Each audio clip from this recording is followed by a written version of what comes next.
लोकसभा चुनाव को लेकर सरगर्मी तेज हो चुकी है और ऐसे में एनडीए गठबंधन में सीट शेयरिंग फाइनल कर ली गई है। भारतीय जनता पार्टी के खाते में 17 सीटें, जदयू के खाते में 16 सीटें, चिराग पासवान की पार्टी लोजपा रामविलास के खाते में 5 सीटें, उपेंद्र कुशवाहा के खाते में 1 सीट और जीतन राम मांझी की पार्टी के खाते में 1 सीटें दी गई है। और ऐसे में इंडिया गठबंधन में ना ही अब तक सीट शेयरिंग हो पाया है, ना ही उम्मीदवारों का चयन हो पाया है। आज 20 तारीख है और ऐसे में 29 दिन समय है पहले फेज का वोटिंग होने में। पहले फेज में औरंगाबाद, जमुई, गया, नवादा सीटों पर वोटिंग होनी है। देखिए आज से नॉमिनेशन शुरू होने जा रहा है और ऐसे में लगातार जिस बात को लेकर चर्चा है कि अब तक सीट शेयरिंग तो फाइनल कर ली गई है एनडीए गठबंधन में, हालांकि उम्मीदवार भी कुछ घंटों के अंदर घोषणा की जा सकती है। चर्चा इस बात को लेकर है कि 24 से अगले 48 घंटों में सभी जगहों पर जितनी सीटों पर भारतीय जनता पार्टी 17 सीटों पर लड़ी है,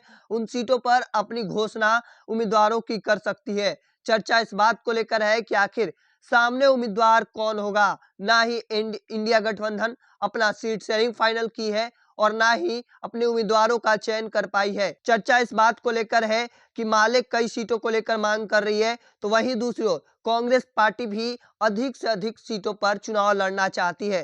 क्योंकि माले की मांग है कि जब नीतीश कुमार हमारे साथ थे तो हमने 5 सीटों की मांग रखी थी। अब नीतीश कुमार गठबंधन छोड़कर बाहर चले गए हैं और ऐसे में अब उनकी मांग है कि हम 8 सीटों पर चुनाव लड़ेंगे।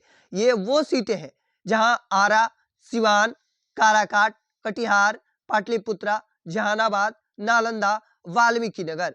और पाटलिपुत्रा सीट की बात करें, पाटलिपुत्रा सीट पर पिछले 2 बार से लालू प्रसाद यादव की बेटी मीसा भारती चुनाव लड़ते आ रही है। हालांकि वो चुनाव में हार का सामना करना पड़ रहा है और ऐसे में बात चल रही है कि पालीगंज से विधायक संदीप सौरभ का नाम आगे किया जाए।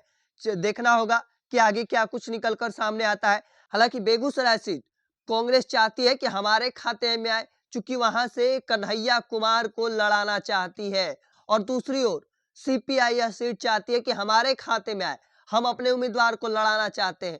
हालांकि देखना होगा, चूंकि लालू प्रसाद यादव की पार्टी इसमें सबसे बड़ी पार्टी है, क्या लालू प्रसाद यादव कांग्रेस को उम्मीदवार बनाने देंगे? चर्चा इस बात को लेकर बड़ा सवाल खड़ा होता है। चूंकि युवा नेता है, बड़े कद्दावर नेता है कांग्रेस के, पढ़े लिखे हैं और देखना होगा कि पार्टी को आगे बढ़ाने दिया जाता है कन्हैया कुमार को कि नहीं। क्योंकि कन्हैया कुमार भी पिछली बार गिरिराज सिंह को कड़ी टक्कर देते नजर आ रहे थे और अगर इस बार मिलता है तो एक बार फिर से कड़ा मुकाबला देखने को मिलने वाला है। हालांकि देखना दिलचस्प होगा कि बेगूसराय की सीट किसके खाते में जाती है, यह खासा मायने रखता है। देखते हैं आगे क्या कुछ होता है। ऐसे ही तमाम अपडेट के लिए द इंडिया टॉप देखते रहे। धन्यवाद।